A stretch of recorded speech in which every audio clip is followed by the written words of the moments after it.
Welcome to the Senate Minute, a podcast dedicated to keeping the public informed about the Indiana General Assembly and engaged in the legislative process. Our guest this week is State Senator Jim Merritt. You authored Indiana's 2012 Lifeline Law. Can you explain what that law does? Yes, thank you very much for having me. I appreciate it.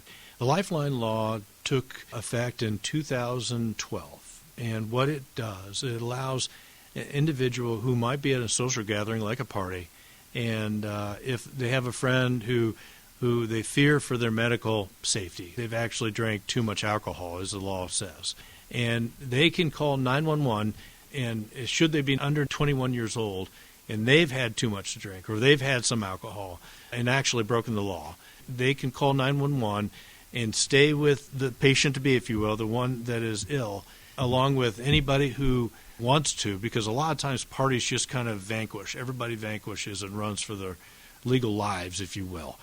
And it offers immunity to the caller, offers immunity to the individuals who are willing to stay and be responsible, give their names. Maybe they know what the individual has consumed, or if they fell out of a tree or something like that.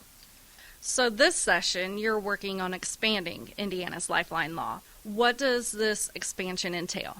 The last two falls, Attorney General Zeller and myself have crisscrossed the state talking with individuals, and I've been in high schools and we've been to college and university settings. First of all, educating on the law, but second of all, how people feel about it and what they think. And the situation is this. A lot of times they thought the caller was the only one that had immunity. It's all that cooperate. And second of all, they don't want to get their friend in trouble, so they'd rather have him or her sleep it off.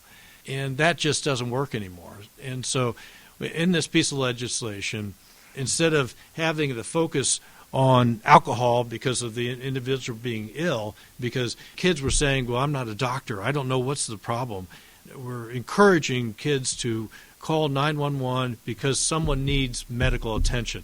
They might have fallen downstairs, they might have gotten in a fight, they might have had heroin, if you will. It doesn't make a difference. Call 911. And that's what we're trying to encourage kids to do. Now, the second part is there is a prescription that is as old as 1960, but it hasn't been used very much. And it really counteracts a heroin overdose.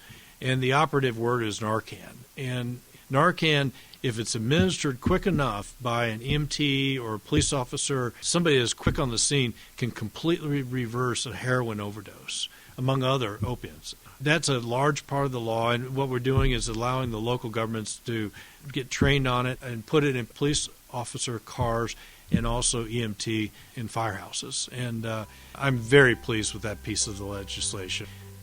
That wraps up this week's Senate Minute. Thanks, Senator Merritt, for being our guest. To subscribe to this podcast, visit IndianaSenateRepublicans.com.